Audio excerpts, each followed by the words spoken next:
feet tall? Aren't you 6 foot? All right.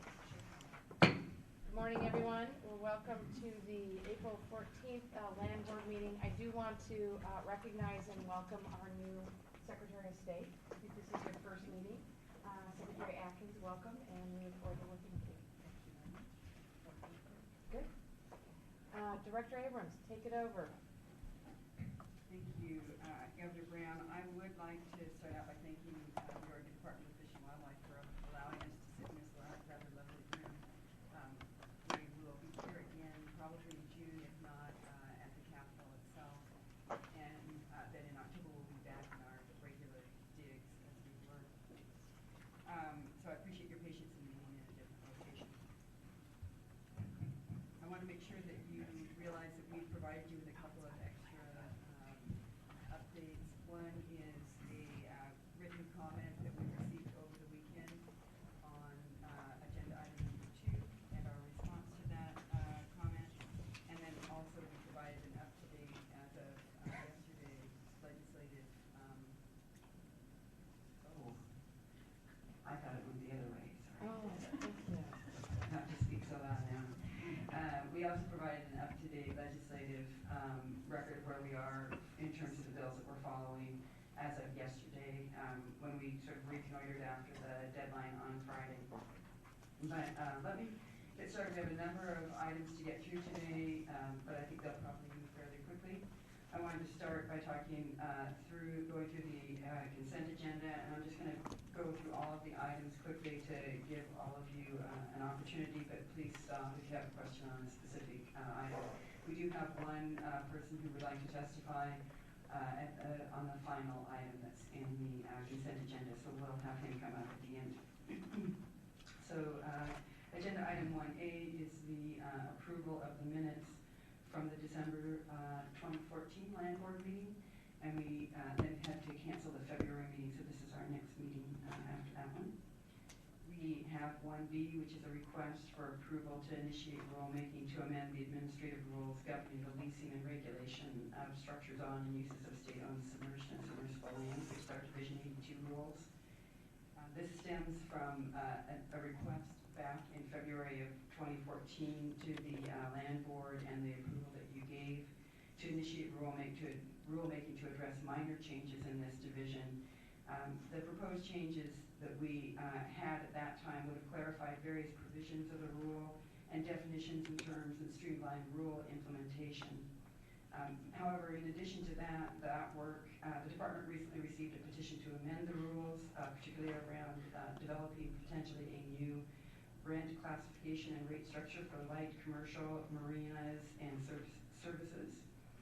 This requires a more thorough review of the rule, and so we wanted to come back and get approval to go ahead and do a more in-depth review of these rules from you.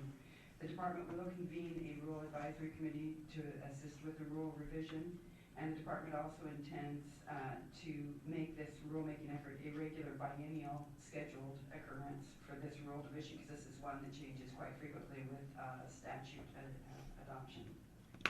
1C is a request for approval of... Director Abrams, hang on just a minute. I'll see if any questions on 1B. Secretary Atkins? Good. Okay. 1C is a request for approval of the release of 162 acres of mineral rights in Kern County. This is the result of an application we received in July of 2014 from the Sixes and Dickey Rivers, which is a subsidiary of EcoTrust Forest Management, to acquire the mineral rights for approximately 162 acres, of which they own the surface rights. We did do ask the Department of Oregon Geology and Mineral Industries, DOGAMI, to do a mineral rights evaluation, and they found there was no or low potential for mineral extraction. We typically charge $10 an acre for this kind of mineral release right, and so this would be $1,620 for this exchange. Questions? Looks like we're good. Okay. For the next items 1D through 1I, this is a series of requests to approve easements across state-owned submerged and submersible lands. I'm going to present each request because they're very similar in nature. I'm going to present each and the associated fee based on the request, which is outlined in our Oregon Administrative Rules. All of these have included opportunities for public comment, and none of them had public comments that were received except for 1I. And I'm going to spend more time on 1I because that has to do with the crossing of the territorial sea. So 1D is a request for approval to grant a permanent easement to the Oregon Department of Transportation for a bridge crossing on Letter Creek in Douglas County. ODOT would be replacing an existing culvert with a bridge across the creek. The culvert is acting currently as a barrier to fish passage, so this would be an improvement for salmon habitat. There is no compensatory payment required of state-owned bridges outside of city limits. So that's 1D. If there's any questions about that. 1E is a request for approval to grant a permanent easement to the Oregon Department of Transportation for a culvert crossing Fraser Creek in Lincoln County. This is a situation where when they first put in the road infrastructure, they didn't put any kind of crossing in, and it completely blocked the tidal influence into this section of the estuary. In 1961, they first did the work, and they're now going back and they're going to put a culvert crossing in to restore tidal connectivity and improve habitat for salmonids. There's a compensatory payment of $651.15 required for the easement area based on the fair market value of adjacent upland properties. And I may have forgotten to mention there's no compensatory payment on the previous item. That's it for 1E. 1F is a request for approval to grant a permanent easement to the City of Portland Bureau of Transportation for an existing bridge on Northeast 21st Avenue in Portland, crossing the Columbia Slough in Multnomah County.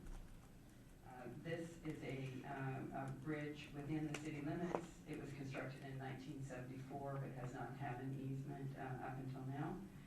A compensatory payment inside the city limits is required for this kind of an easement for up to the amount of $100. That's 1F. 1G is Could I ask a question, Sure. Governor? Treasurer Wheeler. What is the motivation for local jurisdiction to claim an easement on an existing state facility? It's actually a municipal facility, and it's across our submerged and submersible lands. So it's an easement over the submerged and submersible Exactly. lands. Got it, thank you. Correct. Okay, good. For a minute, I thought I was losing my mind. Now I realize I'm only barely. No risk of that. So if there's no further questions on that item, 1G is a request for approval to grant a permanent easement to Q West Corporation for a communication line crossing of the Columbia Slough in Multnomah County. This again is within the city limits of Portland. This is a communication line crossing the Oregon Slough in Multnomah County. And because it's inside of the city limits and it's a utility, there is a compensatory payment that's required for the easement that's based on fair market value of the easement area, and that amounts to a little over $94,000 in this case. Similarly, for item 1H is also a request for a permanent easement to Q West, and the communication line in this case would be crossing the Swan Island Lagoon, also in the city of Portland, Multnomah County. And because it's inside the city limits, there is a compensatory payment based on fair market value, and that is amount slightly over $35,000 in this case. I don't know if there's any questions on those last two communications easements. I think we're good. So with that, I'll move on to the consent agenda item 1I, which is a request for approval to grant a 20-year easement to GU Holdings, Inc. for a fiber optic cable crossing the territorial sea in Coos County. I want to remind the board that we had the adoption of the territorial sea plan just a couple of years ago, and in that, Part 4 lays out how the state will go about considering these cable crossings and some of the requirements to meet and work with local stakeholders to avoid impacts to the fishing industry down on the coast in particular. We do have here today the person who, Scott McMullen, who'd like to testify. So once I'm done, I'll have him come up. This cable cable is known as the Faster Cable, and it's a newly constructed trans-Pacific undersea fiber optic telecommunications cable that would link the west coast of the U.S. to Japan.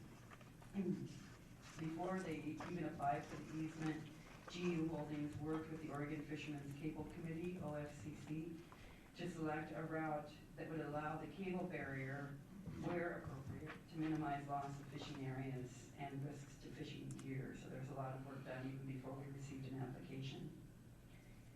They also signed an agreement between the two, GU Holdings and the OFCC, to pay one-time costs associated with the installation, disruptions with the installation of the cable, and notification to the fishing fleet, and a prorated share of OFCC's expenses. They also agreed to contribute to a sacrificed gear fund to compensate fishermen for snagged or released gear. This is important as the cable continues to be there, and so that's a part of the benefits to the fishing community, is to make sure that those things are covered. The department received a letter of support from the OFCC on the application when we asked for public comments, as well as a letter stating no objections from the Confederated Tribes of the Coos, Lower Umpqua, and Siuslaw Indians. Initially, the Oregon Department of Fish and Wildlife expressed concerns on the location of the cable. The applicant responded in writing and then also met with ODF&W staff, and the staff concurred afterwards with the final approach for the project.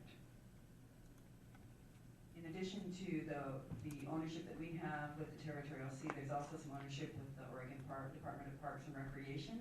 It's always an interesting ballet dance. And so the GU Holdings have also applied for a permit with the Oregon Parks and Recreation Department. There was no need for a removal fill permit. Sometimes there is, but there was no need in this case because it was less than 50 cubic yards. And the easement is consistent with Part 4, as I said, of the Oregon Territorial Sea Plan. So the staff recommends approval of the consent agenda, but we can come back to that after we let Mr. McMullen speak. So if I can have Mr. McMullen come up.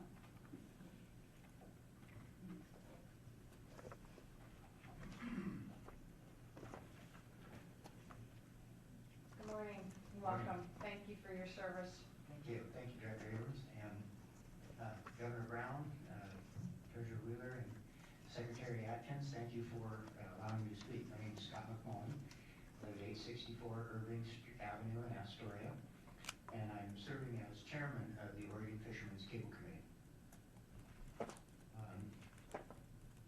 The OFCC is comprised of fishermen involved in Oregon's trawl fisheries, such as shrimp, bottomfish, and midwater trawl for species like whiting, and also comprised of members of submarine fiber optic cable companies, representatives from cable owners that operate cables in Oregon.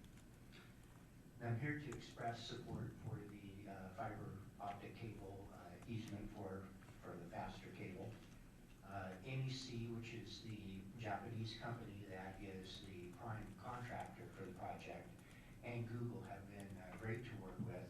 They approached us early, they met with us often, and in terms of these kind of projects in the Oregon Territorial Sea, it's the exact kind of relationship we want to see, working with the fishing industry, meeting often, addressing concerns, and we just feel like it was a very good process. I think we feel like we came up with the best possible route to that cable landing site. It's the result of many hours of collaboration between fishing captains in their wheelhouses looking at their plotters, and those of us that were working on the planning team, including an executive from Google that came down on the boats with us and really studied the plotters and learned. So it was really quite impressive. We do now have a member of Google management team on our board, Joanne Morris from Palo Alto, is now part of our OFCC board of directors.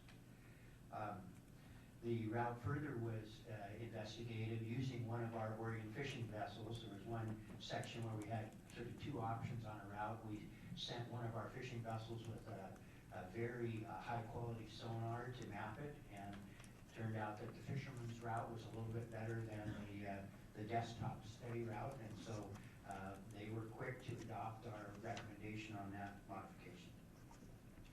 And as Director Abrams has said, they've signed an agreement with us, not just covering the installation, the things now, but going on into the future, all the issues to make sure that the fishermen know, including items like periodic inspection of the cable. They'll actually send an ROV submarine down to the seabed at 5 years into the installation and monitor to make sure that what's buried stays buried, so that we can notify.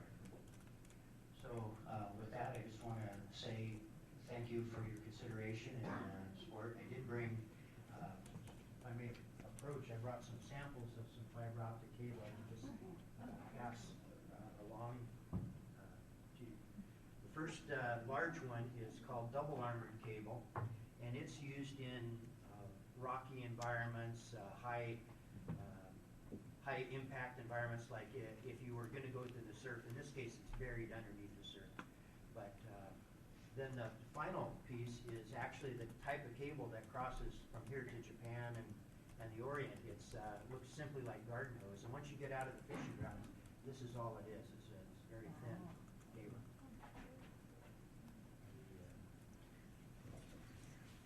We always appreciate show and tell, so thank you.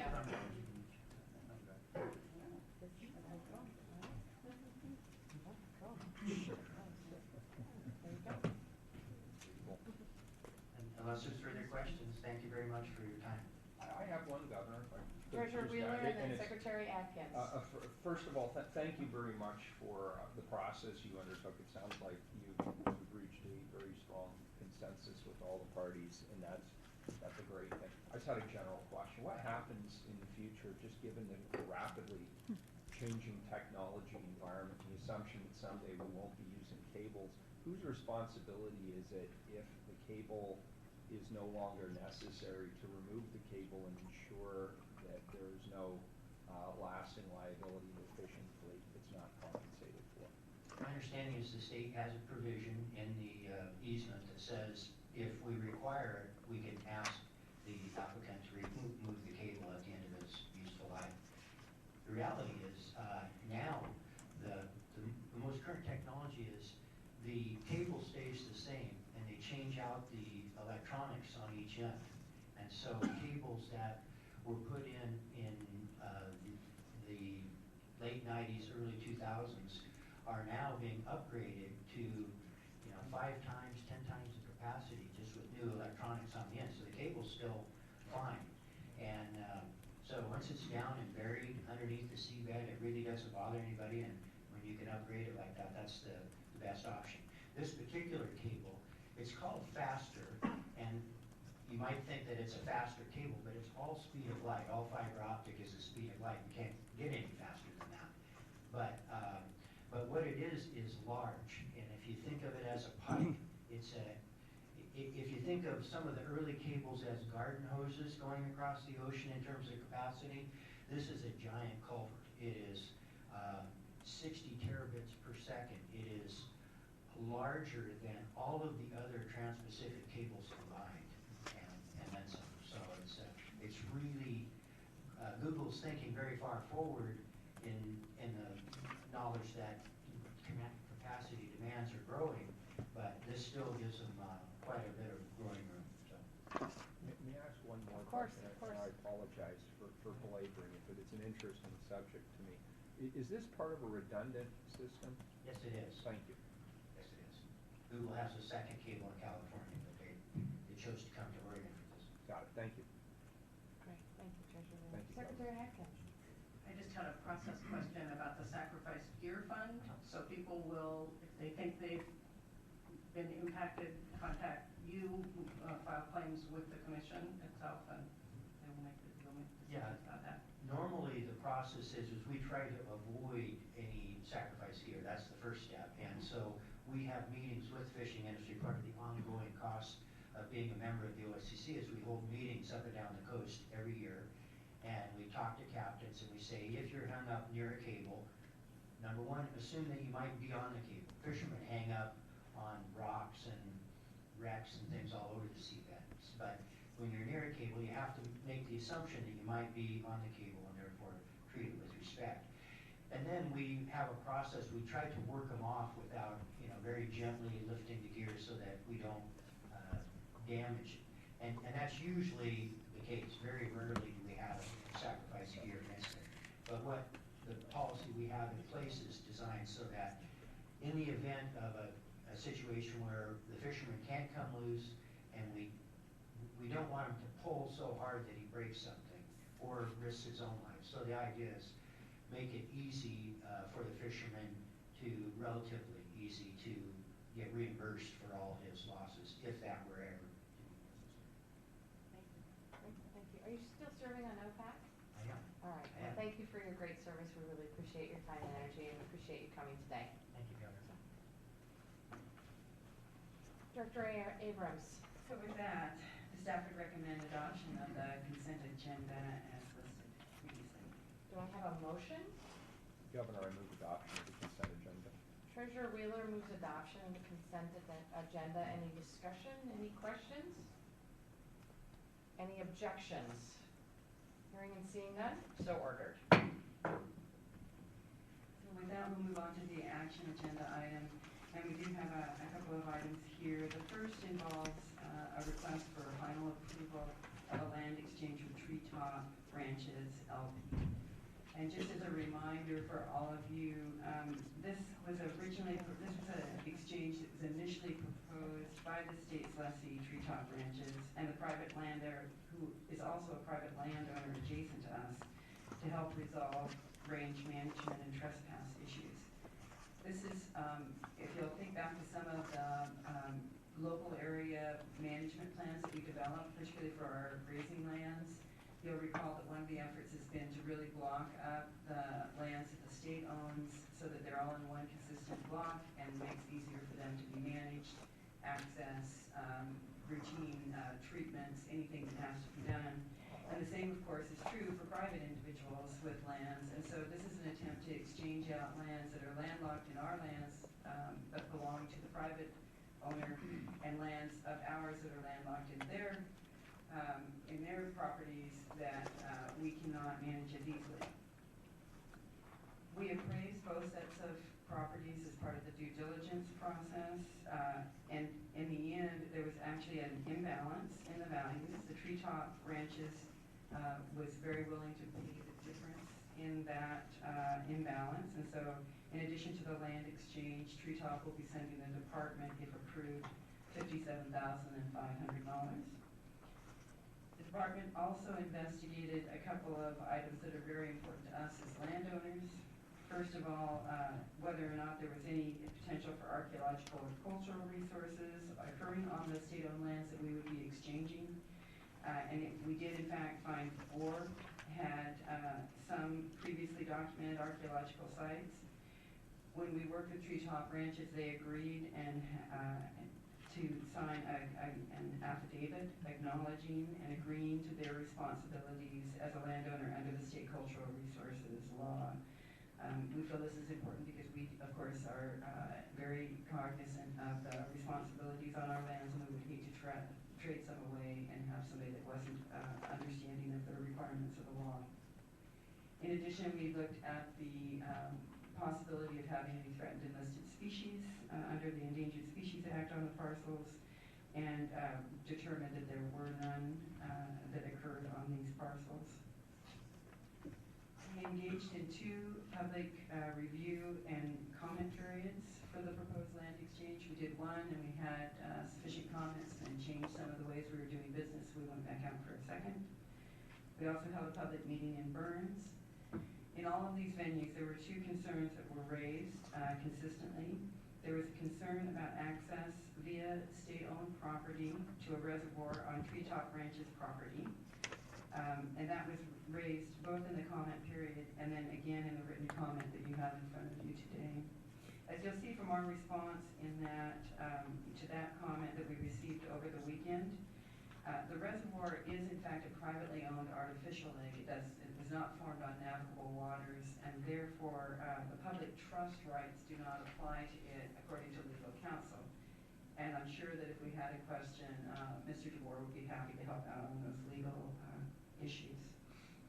Concerns were also raised around, but I do want to point out, however, I don't want to minimize this because it is a lake that is important to the local community in terms of recreational use. And so we did talk with the new landowner and gained assurances that they would continue as they have in the past to work with people who wanted to have access to that lake in order to fish. So we recognize that it is something that's an important recreational opportunity for folks out in that part of the state, and wanted to do what we could to still make sure that they had access.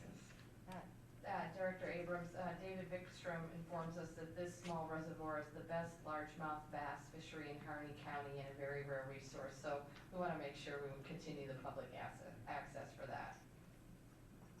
And that is why we went back and worked. And I do have, I have two folks in the room who can help us if there are further questions on the details of those conversations. Representative from Treetop, as well as Lanny Quackenbush, who is our Eastern Region Manager, who's very involved in that. So if we need to, we can always invite them up as well. There was another concern raised, and that was that the exchange would eliminate road access to a larger block of public lands. And again, public land access is extremely important in this part of the state because of the use of those lands for recreation, for hunting, as we talked just a minute ago, for fishing. And so we wanted to be very sure that we didn't lose access inadvertently through the exchange.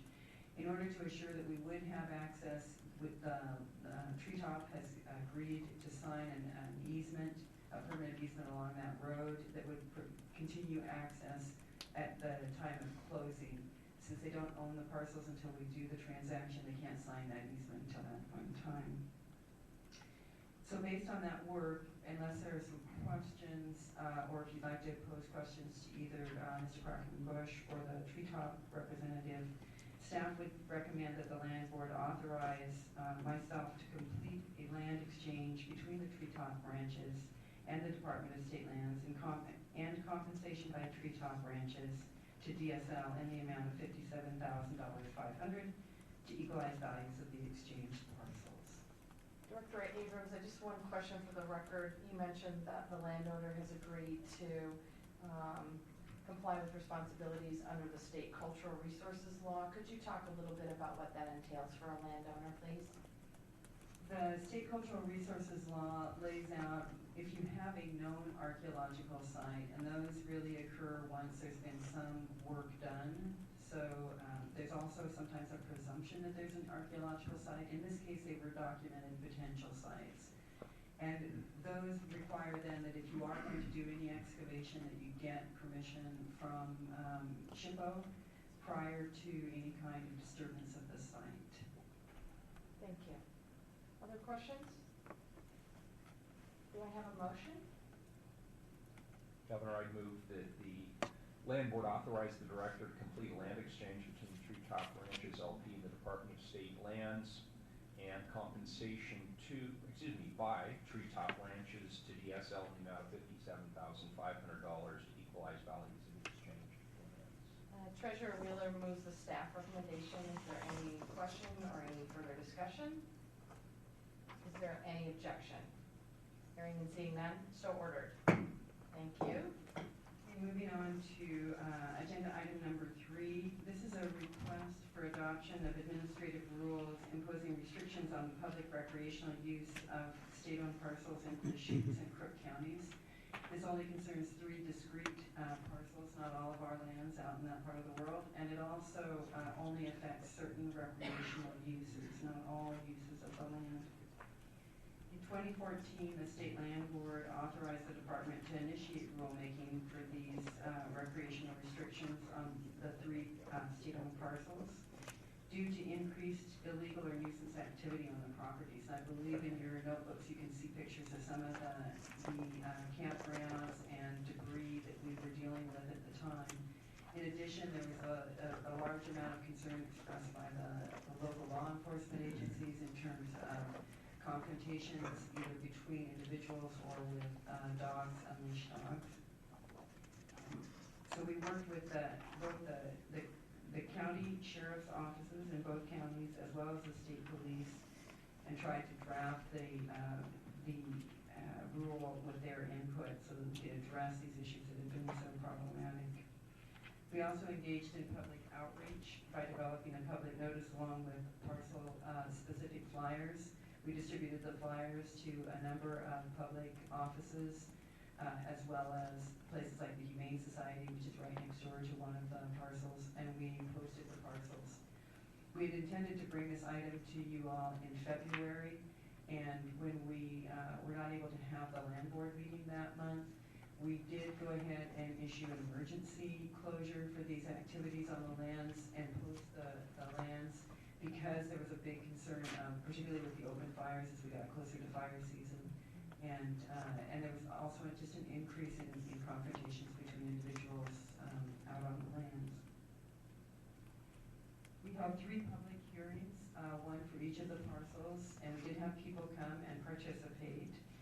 All comments received were in general support of the proposed rules. We did have some folks suggest that we try and take on the control of the unleashed dogs. And since we don't have the staff to monitor something like that, we don't have any precedent of having tried to control unleashed animals on state-owned lands, we opted not to bring that to you. And we're hoping that just by moving the people who are camping out there out of that area, that the dogs will go with them. And the Humane Society is right across the road if they don't. We also had a recommendation around the open fires. So we hadn't really considered the open fires until we got involved with the comments, the public comments that we received, and realized how serious this could be in terms of the danger to our properties out there. And so the department supported the request to include that in the proposed rules, and you'll see that added restriction in the proposed rules that we brought to you today. And so in summary, if there are no questions, the department would recommend that the land board adopt the proposed administrative rules to impose restrictions on the public recreational use of 3 state-owned parcels in Deschutes and Crook counties. Questions? Governor, I have one question. Treasurer Wheeler. What is our long-term plan for these parcels? Governor, Treasurer Wheeler, that's a very good question. We have a real estate asset management plan, as you know, that has a set of criteria for us to evaluate parcels and work to get rid of parcels that either would be a good investment if we sold them, or if they are a poor investment if we keep them. And so in the case of these 3 parcels, one of them is being worked on currently, the one just south of the Redmond Airport, to be included as a large acreage industrial site for Redmond. The one on Stevenson Road is a parcel that has been, is outside of the urban growth boundary. There is discussion about bringing it in, and there's an interest just because of the proximity to a number of residential areas and the lack of housing out in Bend itself. And the third is up in Prineville, and it also is a residential area, zoned for residential areas, and we would anticipate at some point in time selling it as well.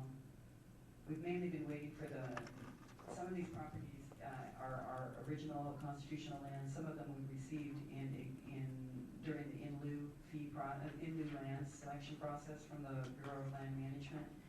And the idea that most of them were either received or came closely to our attention in the mid-2000s, when there was an interest and idea in developing commercial properties and selling them for a profit for the Common School Fund.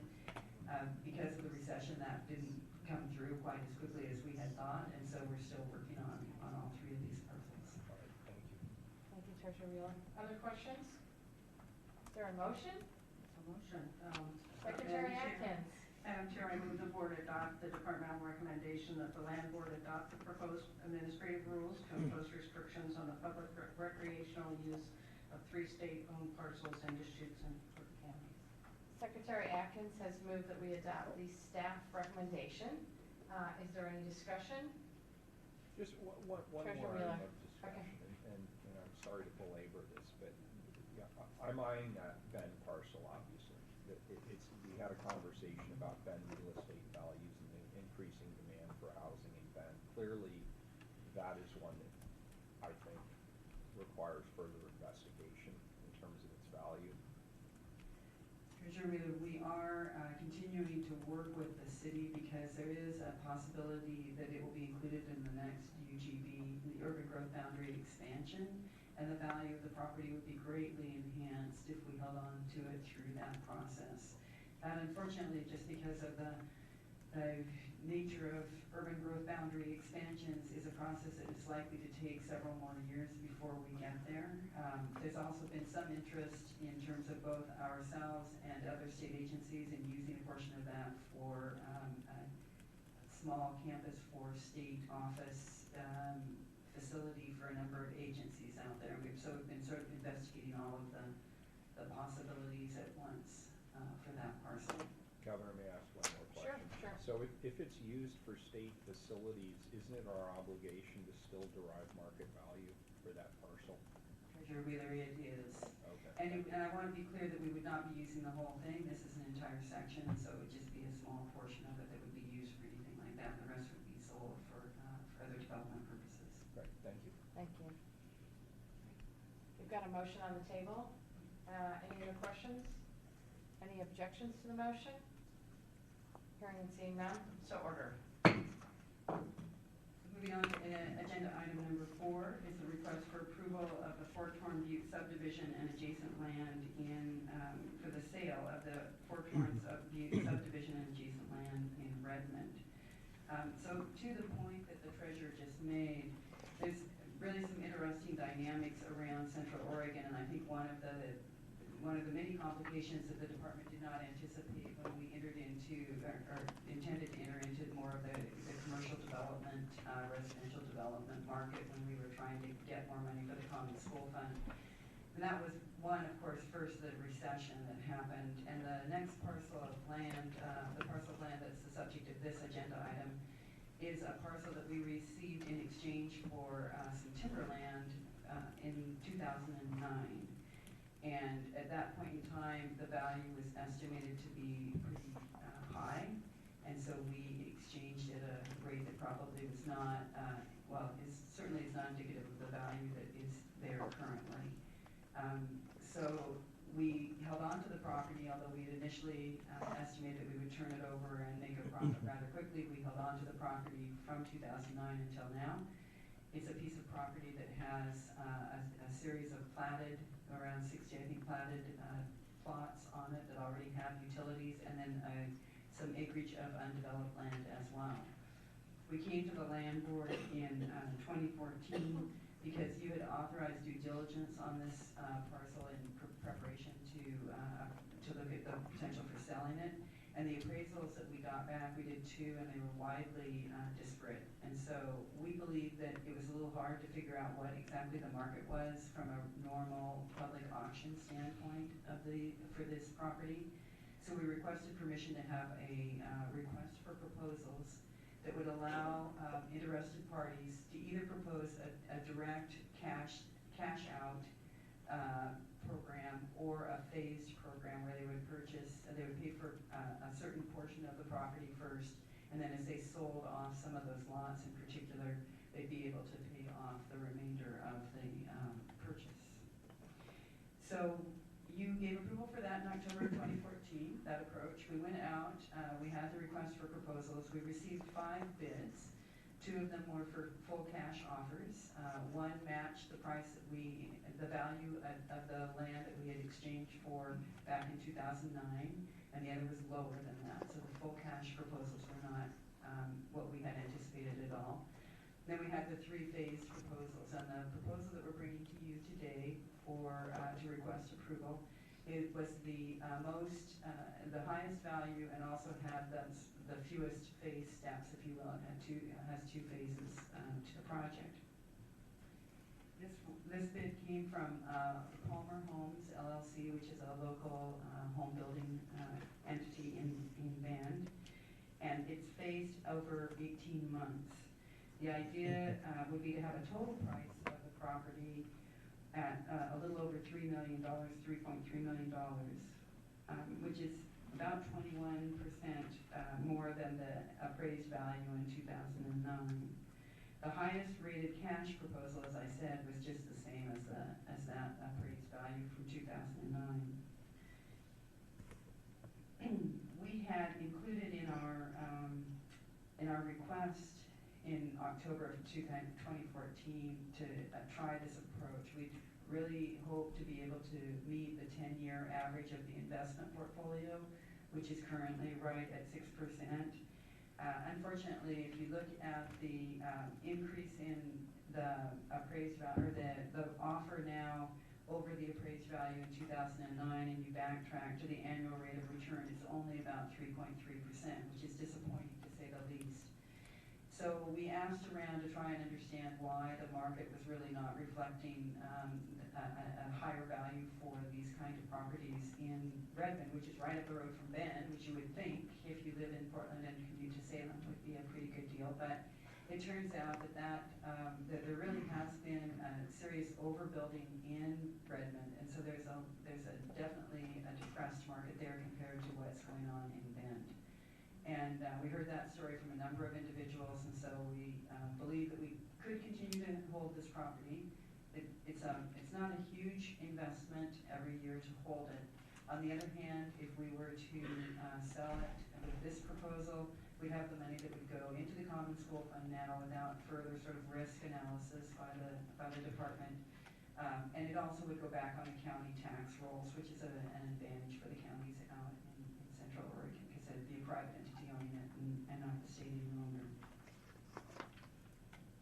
So with that, I'd be happy to answer any questions. The staff does recommend that the land board authorize the department to sell the Four Corners View subdivision and the adjacent vacant property to Palmer Homes LLC for the purchase price of over $3.3 million. Thank you. I appreciate that extensive conversation, and I was just over in Bend, and I know that the rental market, there's about a 0.5 vacancy rate. The housing market is very tight in Bend, and why that hasn't transferred to Redmond, I don't know. So, Treasurer Wheeler.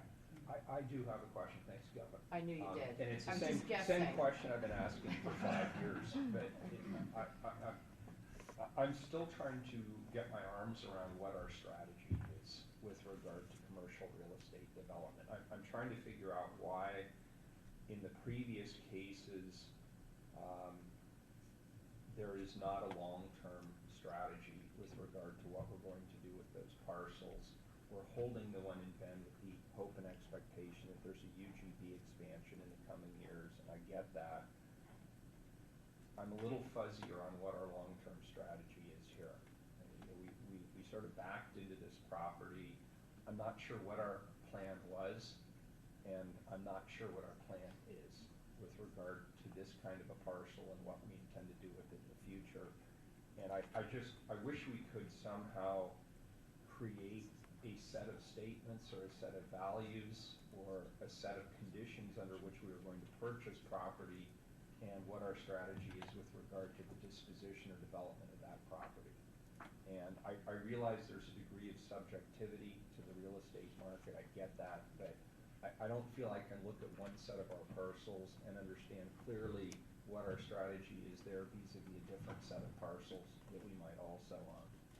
And that will help me understand what kind of parcels we should be looking for, what the criteria are for establishing a toehold on a particular piece of property, and which kind of property should be excluded from our portfolio. And so I guess what I'm asking for is more of a strategy here on commercial real estate. I'm still not following the complete chain of logic. On this particular parcel, I can look at it and I can say, okay, you've done your due diligence for today. The market value is what people are willing to pay for it. And so there it is. So if we want to sell it, that's the rate we're going to get. But I'm not understanding clearly why are we making a decision to sell it today versus hold it for 3 or 4 or 5 or 10 years for that matter. Because one can assume if Bend is as white hot as the governor thinks it is, and I happen to think she's completely right, doesn't that suggest that sooner or later there's going to be picked up in communities close by Bend? And why is that not a criteria in this particular case, for example? So I guess this isn't as much a question as is a soliloquy. I'd just like to see more of a strategy around commercial real estate. I would actually like to handle it as a question, Treasurer Wheeler, because I think it's a very good question. And, I believe that there are a number of states that, with constitutional lands who have invested very successfully in commercial and residential properties. Some of them even holding the residential properties and leasing them and managing the leases, which is not something I'm terribly interested in doing from the department's standpoint with our current resources, certainly. But I think that had a large influence on the decision to really, certainly in the mid-2000s, where things were at that point in time also hopping in Central Oregon, to feel like this should be really easy. You buy land and then you sell it and you make money off of it. And I think that there was a lack of understanding and appreciation for some of the risks that are involved. And just, there are professionals that are out there doing, these kinds of strategies you're talking about. And I guess I would be happy to have a longer conversation with the board about the possibility of hiring people, not FTEs, but contracting with people who in fact are commercial and residential real estate broker types who lay out these kind of strategies on a daily basis. I think the department is poorly placed with the resources that we have to try and do that kind of strategy ourselves, and I think you're seeing the result of that. We're doing the best we can. We have some very good staff who are involved and engaged in some of the conversations that are going on in Central Oregon. But in reality, they're few, for one thing, and they really aren't dedicated and don't day in and day out make these kind of strategic real estate decisions. And I think that's probably the biggest challenge for the department, is having that kind of, having access to that kind of information. All right, if I may just, Sure. one more point, then I promise I'll stop. You're doing fine. The 3.3%, that's not adjusted for inflation, is it? I cannot answer that question for you, Treasurer, but I think I have someone in the room who can. Jim?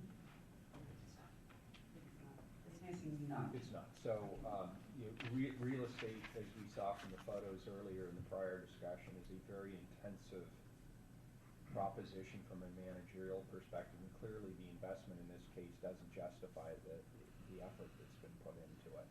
And that's why I would just really beg the question about a longer-term strategy around commercial real estate. And that's not a criticism. No. I totally understand where you're coming from in your prior comments about resources, staffing, and the situation we found ourselves in 7 years ago. So I get that, and I want to really clearly acknowledge that. Thank you. I heard very loud and clear, and we'll continue to noodle on the problem and bring back ideas to the board Thank you. around that development of that. I appreciate that. Thank you. Secretary Atkins? I may be revealing some ignorance around real estate ventures, but I just wonder if there's any risk of getting caught between phase 1 and phase 2. The purchase and sale agreement that's being proposed actually has some, safety net language around that transition.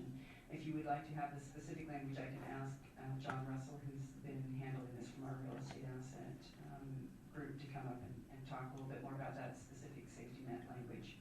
I don't know that the language would be necessary, but do we think there's any significant risk of that happening, ending up selling off the lots that are prepared and the ones next to them?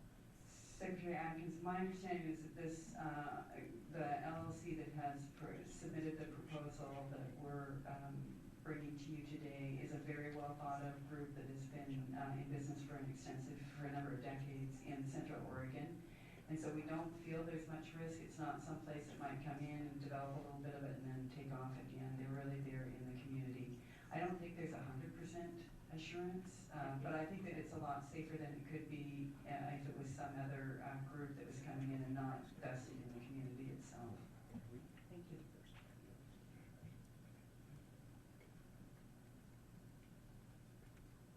All right.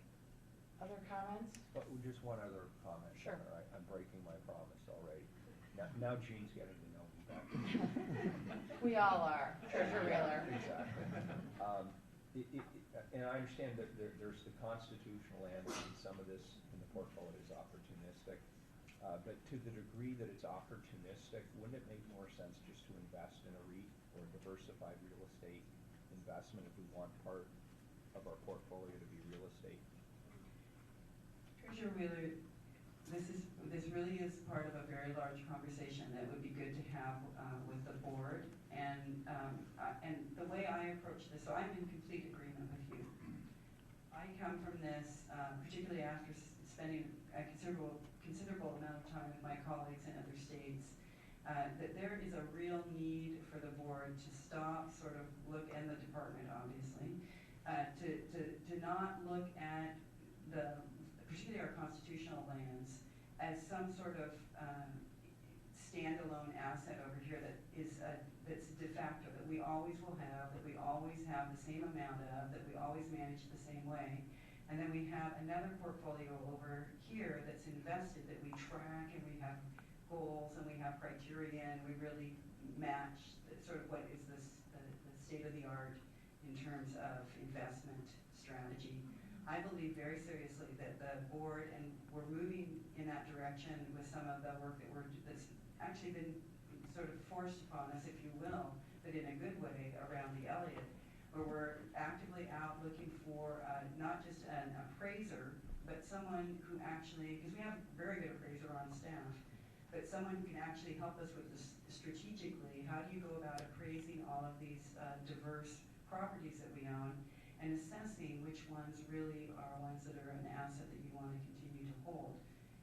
Anytime that you have an asset that's fixed and sort of static, as you well know, you're not falling into the diversified component of your portfolio. And while one can argue that having a real estate portfolio part of your larger portfolio that's part of the diversification, on the other hand, as you yourself have pointed out several times, it's not a very fluid part of your portfolio, and it also is subject to risks that are not inherent to some of the other means of investing money. So I'm not at all opposed to investigating the idea of having a real estate investment firm help us out, and we in fact have had conversations with the Department of Treasury about who do they use and who do they work with. So we're definitely following up on some of these concepts. Thank you. But I look forward to a longer and deeper conversation about this with the board. Very good, thank you. Thanks, Gavin. Thank you. Do we have a motion on the table? A grumpy motion, perhaps? I recommend that, I move that the land board authorize the department to sell the Fort Torn Butte subdivision and adjacent vacant property, Palmer LLC, for the purchase price of $3,837,000. Treasurer Wheeler rather grumpily moves the staff recommendation that we authorize the department to sell the Fort Torn Butte subdivision and adjacent vacant property to Palmer, no offense to them, Palmer LLC, for the purchase price of $3.3 million. Any further discussion? Is there any objection? Okay. We're going to go ahead and approve the motion. I was going to say, is that a grumpy, okay. Grumpy is the word. Okay, all right. This is cheerful for me. Okay. I'm in a great mood.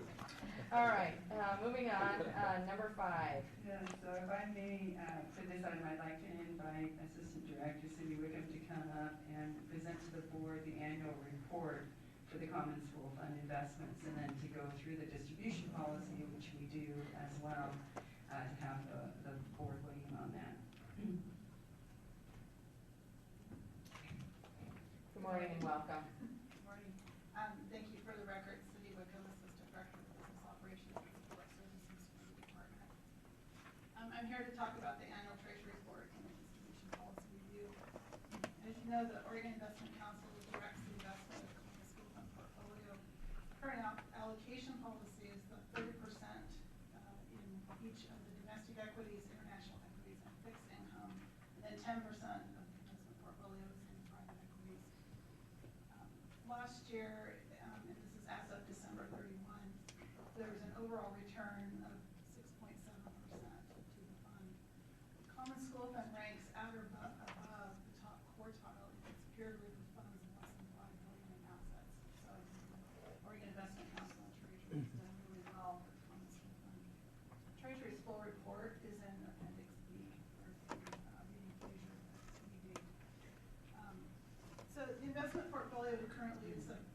total balance of $1.43 billion.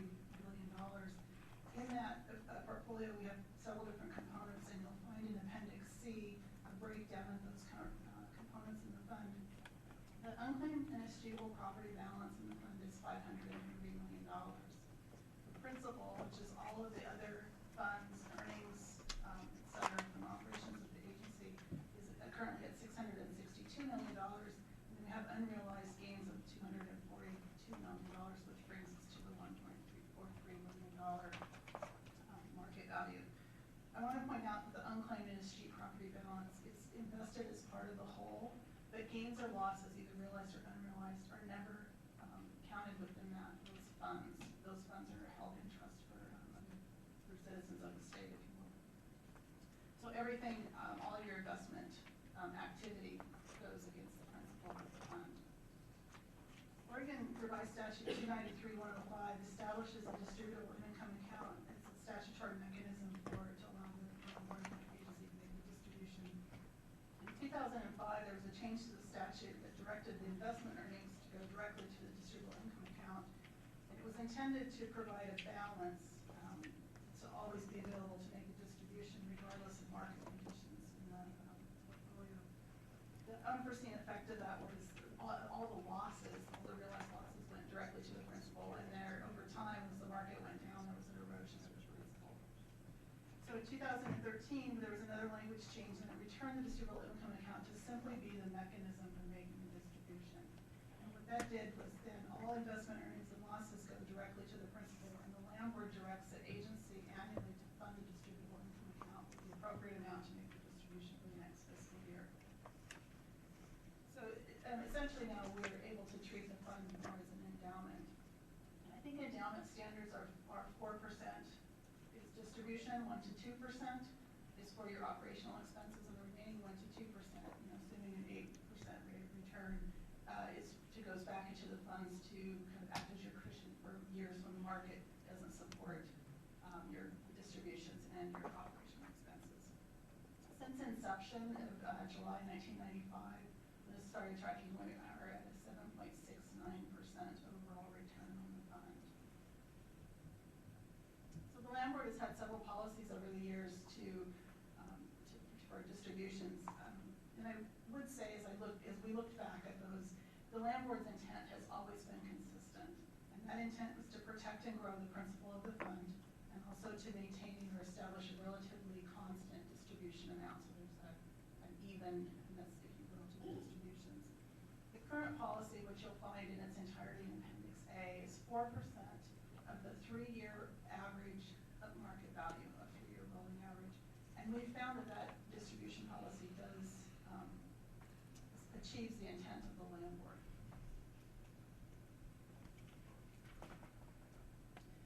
Over the last 3 biennia, each biennium we have distributed an additional 1% due to special requests from the legislature.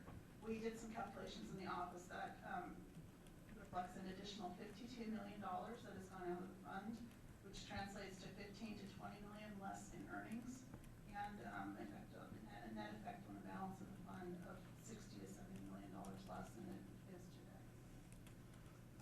And again, while the market has supported those increases, the recent market conditions have supported the increased distributions, a downturn in the market will reduce the principal of the fund from your investment losses as well as the distributions. We just feel that's wanted to point that out.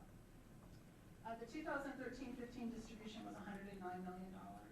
For 15-17, we're projecting under the current policy a distribution of $110 million. With that, the agency recommends that the landlord continue the current distribution policy as adopted in April 2009 and direct the agency to fund the distributable income account with a designated distribution for fiscal year 2016. With that, I'd be happy to answer any questions. Thank you. Questions?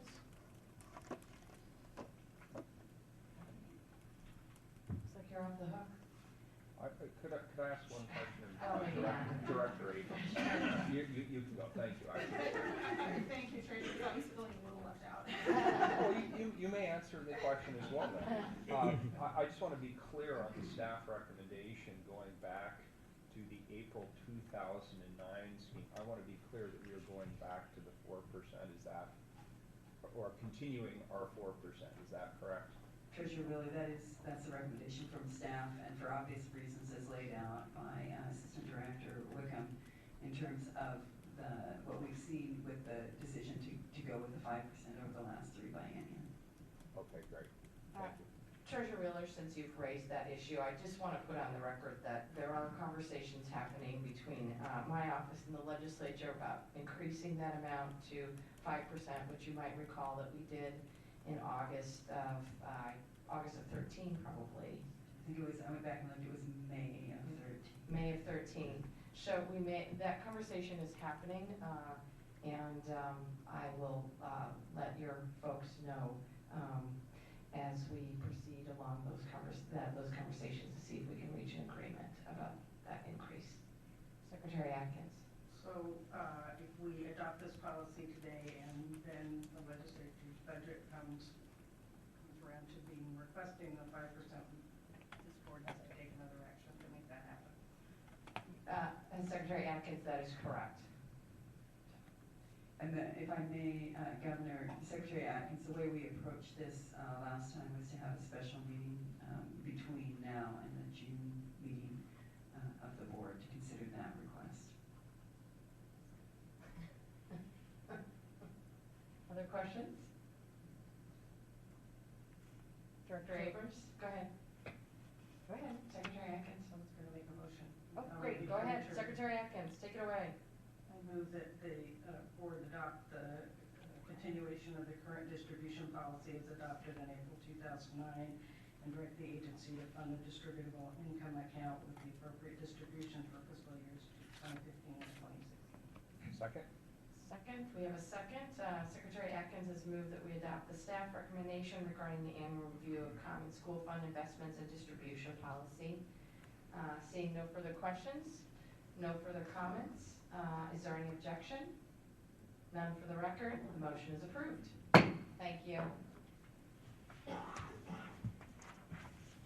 So we do have a couple of informational items, I wanted to move to those. And the first one has to do with the department's work on the Candidate Conservation Agreement with Assurances, also known as the CCAA, for the greater sage grouse. And I really want to take some time to acknowledge the work that was done on this.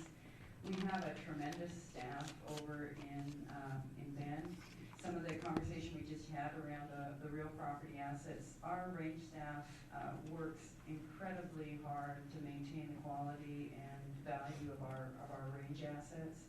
And part of that has been to assure that we can continue to manage them in a way that will provide for revenues back to the Common School Fund. And one of the attempts that we've engaged in is this work on the draft agreement. So I'd really like to acknowledge some folks that are out in the room today. First of all, we have Sheena Miltenberger.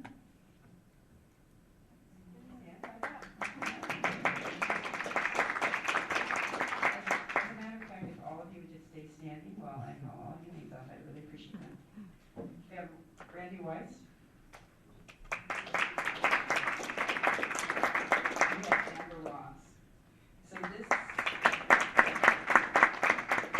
this trio literally day and night was working on this draft up until the last minute to make sure it was in the right shape, would provide protection both for the state as well as for the lessees that work with us so closely. It's part of an all lands, all owners strategy, if you will, that Richard has been very involved in terms of the SageCon effort. And actually Secretary Atkins was involved with it in a previous lifetime as well. And we recently had, as you know, Governor, the Secretary of Interior, Sally Jewell, came out and really honored the private individuals that are engaged in these types of agreements, and this is the state's similar activity. I would like to, I have one more person I'm going to actually ask to come up and talk to you a little bit about the agreement, and that's Lanny Quackenbush, who is our manager out on the east side. So Lanny, if you could come up and just describe this. You guys can sit down now. Thank you very much. Good job, you guys. Thank you. Good morning. I'm Lanny Quackenbush, Region Manager over in Bend. And this has been, for me, a 5-year effort. When I joined DSL, coming from the Forestry 5 years ago, I had just finished a programmatic safe harbor agreement for spotted owls that applied to private landowners. So I would say I was predisposed to believing that we could work with the U.S. Fish and Wildlife Service and come to a good agreement here. I would say two things.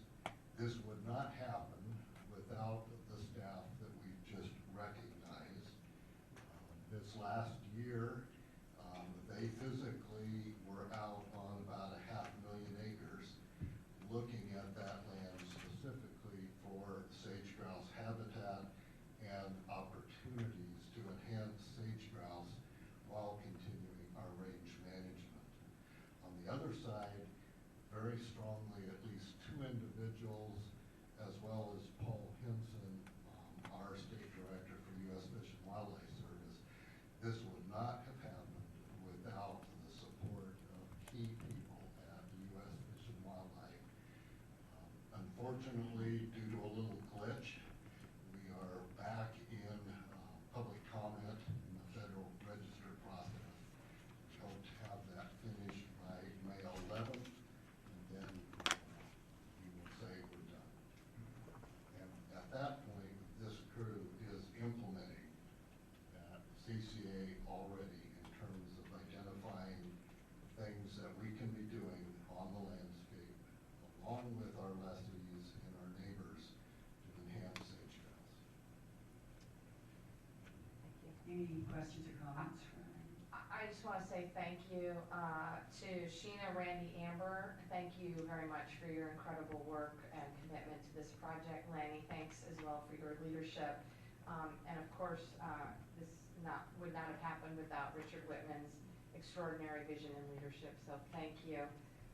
For me, I have to tell my colleagues on the land board to travel over to the ranches to see, we got up one early Saturday morning to see the sage-grouse the mating grounds for the sage-grouse, and to be there on a very sunny morning was just really an amazing thing for me. It was a lifetime visit, and I just want to encourage you to take advantage of that opportunity. It was just really beautiful, and the sage-grouse, amazing birds, really amazing birds. So thank you.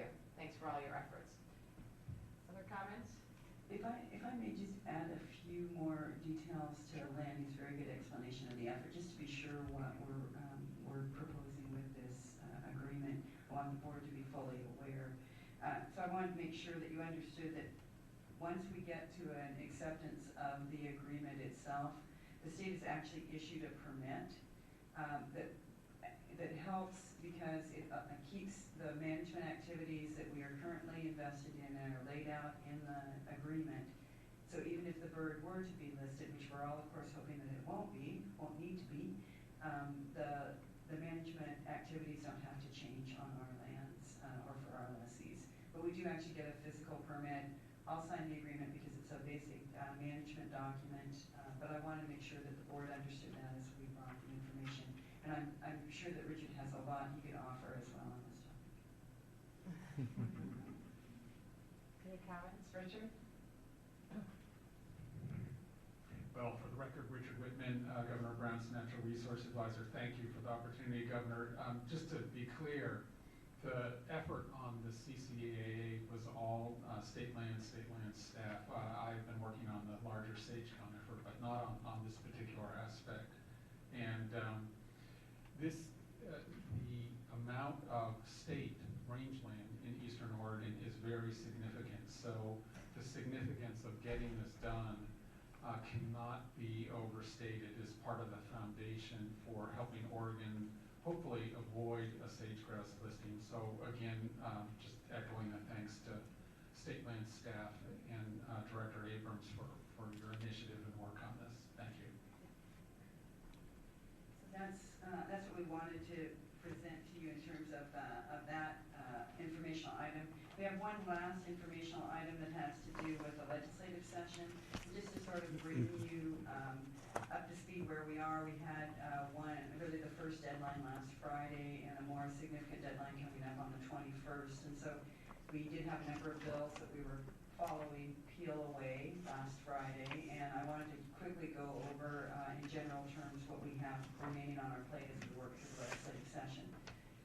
There are a lot of bills that some of you may be following and I may not mention, so if you have specific concerns, please don't hesitate to ask us. And we do have in the room today the two folks who are the most engaged with tracking our legislative work, Julie Curtis, our communications manager, and Chris Castelli, who's a senior policy advisor in my office, who's been doing the legislative legwork around the building this year.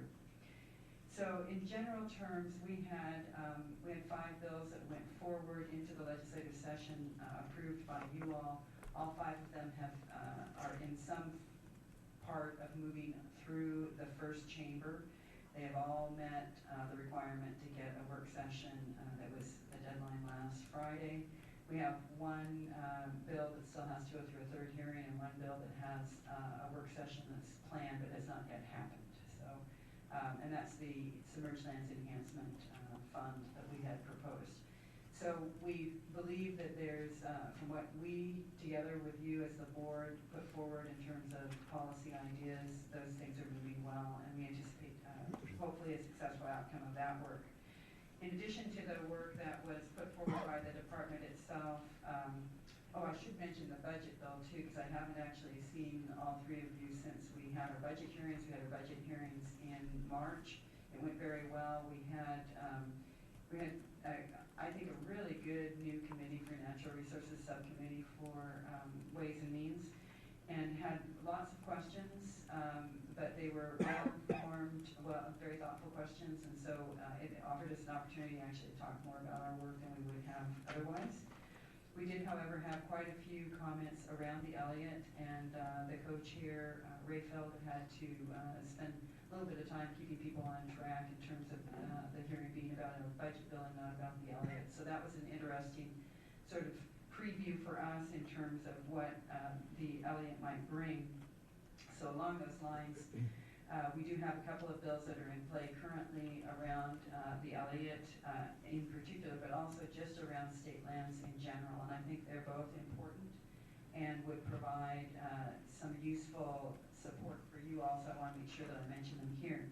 The first is House Bill 3474, which would establish a trust lands transfer program to assist public bodies in obtaining property interest in state trust lands that are encumbered by regulatory or management issues. So this would allow basically the land board, provide a tool for the land board to move some of the constitutional lands in particular that become encumbered, whether it's through Endangered Species Act listings or some other management issue, to another state agency that doesn't have the same sorts of trust obligations that you all have for the education beneficiaries in terms of making money off of the constitutional lands. And that would provide an outlet for the state, if you will, to really conserve some of the conservation values that we've heard considerable about around the Elliott, but also are true of many of our rangelands that we just discussed, and some of the other lands that we have on the west side as well. That has a public hearing that's scheduled for this Thursday. The department intends to submit written testimony, but not to actually testify, but we will be there to answer questions if the committee so chooses. There's quite a bit of interest in this bill. This bill was originally introduced by Representative Reed's office in one format that was a little bit more complex than we believed was necessary in order to provide the tool for the land board. It's since been pretty radically modified and better reflects the land board's status in terms of making the decision for what lands that would be transferred, proposed for transfer, and then has the legislature stepping in and helping out with the direction of where those lands should go in terms of the agencies, which we think is appropriate since they're the ones that then appropriate the funds to manage such lands. We anticipate a work session which is scheduled on April 21st for that bill as well, and that's in the House Committee on Rural Communities and Land Use and Water. The other bill is House Bill 3533, and it actually goes hand in hand with the bill I just described, House Bill 3474. This came about, if you'll you'll recall, when we sold the 3 parcels on Elliott last year, we had legal counsel weigh in, and we actually wrote up the agenda items to include acknowledgement that there is a statute in place that we do not believe binds the land board in terms of their ability to dispose of lands that were received from the federal government in 1930 when the Elliott State Forest was put together and became our first state forest. We were, as you'll recall, subsequently sued on that. When we sold the sales, they took us to court, state court, they being the Center for Biological Diversity, Cascade Wildlands, and the Portland Audubon Society, who are the 3 litigants that have been pretty routine in challenging efforts down on the Elliott. We firmly believe that we still hold the legal sway, and in fact, we did get that confirmed in the state circuit court, but in late March, on the 31st, we learned that the 3 litigants, the 3 plaintiffs, had in fact appealed the case. The problem, normally we would just go ahead and work through the legal ramifications of this and wouldn't worry about it.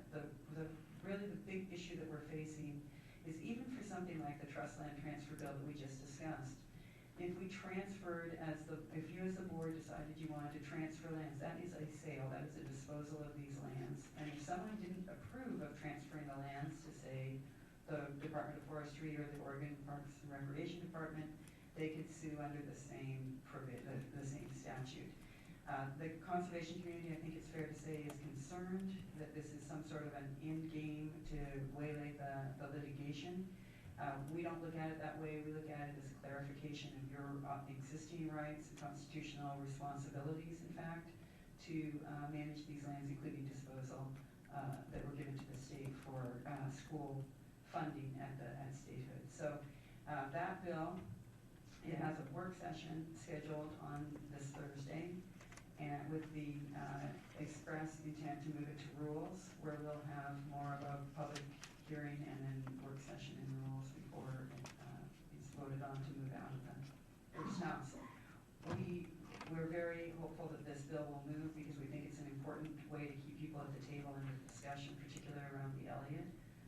But in fact, around any of the decisions that you might feel you want to make around the disposal of constitutional land. So really interested in keeping this bill alive. So there has also been an ocean energy bill. So back to those are the 2 bills that are that are still in play around the Elliott. There was one other bill, but it didn't make it to the last deadline on Friday. So moving to ocean energy, there is the Senate Bill 319, which is really a follow-up to a lot of work that was done with the governor's office early on around ocean energy and trying to streamline the permitting of that so that it would encourage folks who are interested in engaging in ocean energy, renewable energy work out in the territorial sea. This bill was sponsored by Senator Rowland, and it has moved ahead. It's moved out of the Senate already, and it's scheduled for being heard by the House Committee on Energy and Environment. We also have a bill in the Senate Bill 912, which would clarify the distinction between historically filled and new lands, as well as provide a mechanism for deciding the ownership claims around the state's interest in historically filled lands. This is the work, really, this is the legislative language and bill that are being used to move forward the recommendations that came to the land board last year around the Filled Lands Advisory Group, and that was a group that really comprised of all the stakeholders in this very contentious issue that costs the department quite a bit of energy and resources to implement over the years, and so we're hopeful that this will be a way to move that forward. There's a public hearing in the Senate Committee on Judiciary was held on March 30th, and there's a work session scheduled for April 17th. The department has been supportive of this bill. We're also involved with the the legislation that's been moved forward, Senate Bill 830 around placer mining, suction-rich mining, that really tries to streamline that permitting effort, and we've had a good deal of work over the interim with a work group that was led by the governor's office and engaged a lot of the stakeholders on that as well. Bill Ryan's in the room today, and if you have any questions about that, he is the expert in that particular topic, for better or worse. And then finally, we do have some bills that affect the aquatic resources and removal fill program that we have at the department. Senate Bill 846 would establish a task force to study how we implement the essential salmonid habitat and its relationships, particularly to ditches and other man-made water conveyance channels. This is a significant ongoing discussion with the agricultural community, and we believe that if we could just sit down at the table and really work on it, we might be able to make some progress. There was a public hearing held on that in last week, and it's scheduled for a work session. And then we Governor, have. could I ask a question? on Sure, that? Treasurer Could- Wheeler, go Could ahead. you clarify your comment if we could just get together? Is that not happening? Treasurer Wheeler, in fact, it's a little bit difficult because we tried, when I first came on as the director, I actually tried to engage a conversation using some of the, I don't know what to call it, the conflicts that we had over this issue in Tillamook County, to sit down with some of the agricultural community and some of the local governance folks out in Tillamook. And we even approached the Oregon Solutions and had Senator Johnson involved. And then at the last minute, I think just because there is a significant lack of trust with some of the agricultural constituents, they opted not to engage in that discussion. It was, I can be frank, it was hard because I was really anticipating being able to sit down and talk about this. It's a confusing set of exemptions and allowances and then constraints by the time you work through some of the exceptions that we have for the removal fill law, and then overlay that with the essential salmonid habitat. So it's very easy for people to become confused, including myself. I always depend on my staff to give me the correct sort of series of exceptions that we work through. And so it's not surprising that people in the field who've been subject to these rules have been really, have felt like they haven't been heard. And so we would like very much to be able to sit down and have an opportunity to engage with them. And this would set up a task force that would really provide an opportunity for that. So we've tried. It hasn't been successful. I have to give Assistant Director Bill Ryan a lot of credit because he's gone out several times to sit down and just talk in kitchens, in soil and water conservation district offices with folks to try and make some headway. But it's complicated. There are a lot of players, and so we kind of need a forum like this. Thank you. We also have House Bill 3217, which would require DSL to adopt a pilot project for general authorizations for artificial beaver dams.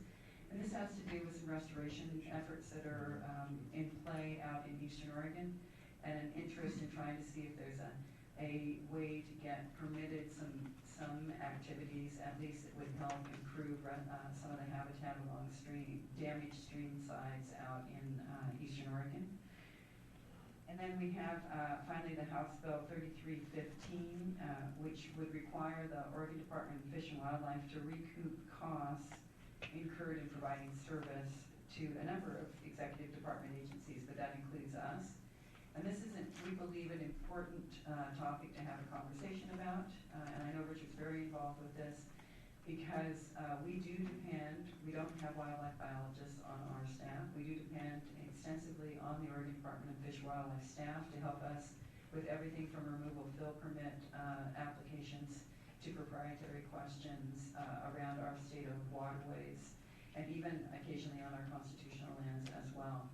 And we recognize that historically the department has been funded, the Department of Fish and Wildlife has been funded by the licenses that they sell and the fees, and we don't pay them. And so the state, in fact, has been, the license payers have in fact been paying for the work that they do to support the interests of all of the state of Oregon in terms of protecting our natural resources. So we're tracking that, working with Richard and with the Natural Resources Cabinet to make sure that we provide what we can in terms of helping with the conversation around that bill as well. really sort of the status of our legislative efforts, but I'd be happy if there's any other legislation, sorry, that people are following and want to ask me questions about. Attorney Rubino, any? I don't have any. Okay. Mary Atkins does not. Well, with that, that is, unless we have another request for public testimony, that is the extent of what the department wanted to bring to you today. Thank you. I really appreciate your efforts. Any comments for the director of the department? Okay, thank you very much.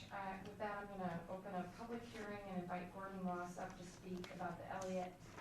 Mr. Ross, I just want to warn you that we're going to ask you to keep your remarks very brief today. Try to do that. Okay, thank you. You'll be happy to know, as my wife was, that I've decided not to run for governor. Okay. It's too nice a person. Well, thank you. And Brother Wheeler, I really appreciate your comments. I'll have to tell you, when I was a commissioner, my wife would drive me to meetings around the state. She would always ask the chairman how long she could shop. And he would always say, that depends on how much your husband interrupts me. I knew you were going there. In fact, they started charging me 25 cents for each interruption. Well, we won't charge you anything today, but why don't you go ahead and take a seat and introduce yourself for the record. Ms. Atkins, I'm Gordon Ross. I'm a dairy farmer from Coos County, and I want you to know that we have entertained, I'm sorry we hadn't to do that for Governor Brown, but we've entertained 4 secretaries of state at the Ross Dairy Ranch. My son now and my grandson operate the most cow comfort organic dairy in Oregon. And we'd be glad to put you up with and show you a 4:30 experience. All right, well, I'm happy to meet you as well. Thank you for the invitation, and we'll take that as your introduction for the record.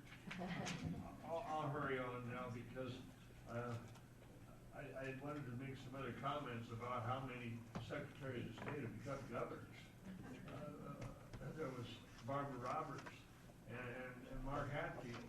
And then when Governor McKay ran his airplane into Ashland Mountain down there, he had the Secretary of State and the Speaker of the House. So the Senate had to come up with and they chose Governor Patterson, who had been a governor in the late 20s, to finish out his term. And I want to read this. The wisdom of farming out the management of the state forest is evident when you consider that by incorporating the Clean Water Act, the Clean Air Act, and the Endangered Species Act in the Forest Plan, none of which have helped air, water, or owls, and all have been used to make money for lawyers and stop payment on the Common School Fund. A few remarks. In the text of the Spotted Owl Habitat Conservation Plan, it declares that a pair of spotted owls require 22,000 acres to fledge young. That should have been 2,200 acres, I'm sorry. That's okay. While on the cover of the spotted owl, there's a spotted owl swooping down to catch a mouse on the top of a stump in the middle of a clear cut. Both can be accommodated if we continue to harvest on a 100-year cycle. This is in the Elliott. We will have mature trees for nesting and clear cuts for foraging. The real issue is neither the owls nor the murrelets should have been listed, since each are at the extremity of their habitat range. The further south you go, the more owls you find, until in the interior deserts you find hundreds of them nesting in holes in the ground. The further north you go, the more murrelets you find, thousands of them nesting on mossy rocks along the inland passage.